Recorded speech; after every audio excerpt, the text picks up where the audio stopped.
Dear colleagues from the central banks in the region, dear colleagues from CEF, dear Ms. Reemergence. First of all, let me thank you for the opportunity to address you at the event that is focused on the new CEF initiative for capacity development in the area of banking regulation and supervision. I think there is no doubt in the central banking community that this is an area of critical importance, as these functions are one of the most important safety nets in ensuring reliable and resilient banking system. Therefore, they have an important role in ensuring trust and confidence that are cornerstones of a well-functioning financial system. The importance of banking regulation and supervision was particularly accentuated with the emergence of the global financial crisis. In response to the crisis, standard setters responded with a major regulatory and supervisory overhaul, and now we see the benefits of these efforts in their full light.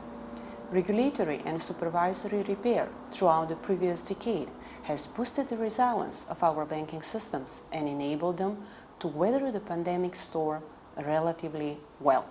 Thus, this time, owing to strengthened capital and liquidity buffers, banking systems were part of the solution rather than part of the problem, as was the case during the global financial crisis. However, at the current juncture, it is obvious that risks to the banking system have increased again. The new supply shock, war in Ukraine, coupled with transition towards an environment of rising interest rates, could certainly expose some vulnerabilities, both in the real economies and the financial systems, and hence test the financial system resilience, as the pandemics did. This, in particular, having in mind that corporate and household sectors in the region have emerged from the pandemic with increased leverage of about 100% of GDP. The resilience was the key lesson learned from the COVID-19 crisis, and it must remain the name of the game for the banking sector going forward.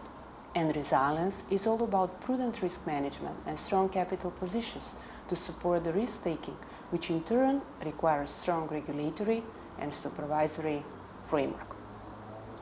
On top of these current or acute challenges, banking systems face with structural ones as well.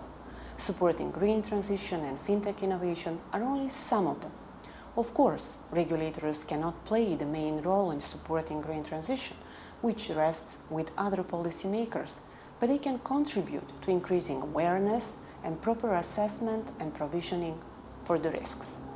The technological transformation of business models brings about new risks, such as cyber risk or oversight of operational resilience, as well as consumer protection and crime prevention, data governance, and privacy.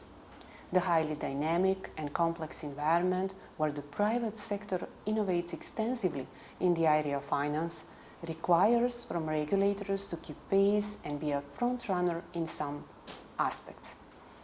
It practically means understanding the new processes, creating conducive regulatory environment for stimulating innovation in finance, but also supervising and managing potential risks. However, as the former BIS General Manager Caruana once said, merely complying with the regulation is not enough for the banking system to fulfill the role that society wants it to play. It needs to do more. This requires not only the strengthening of balance sheets or compliance with regulation, but also changes in the behavior and in the culture of the financial institutions. Supervisors and regulators must be influential by watching, monitoring, and asking questions to influence culture for the better. Apparently, the responsibility of regulators and supervisors is onerous and requires continuous investment in knowledge, talent, and upgrading the internal and external processes. Knowledge plays a vital role in the growth of an organization. Being aware of all these challenges ahead of us, I fully support the CEF initiative for setting up the banking regulation and supervision program.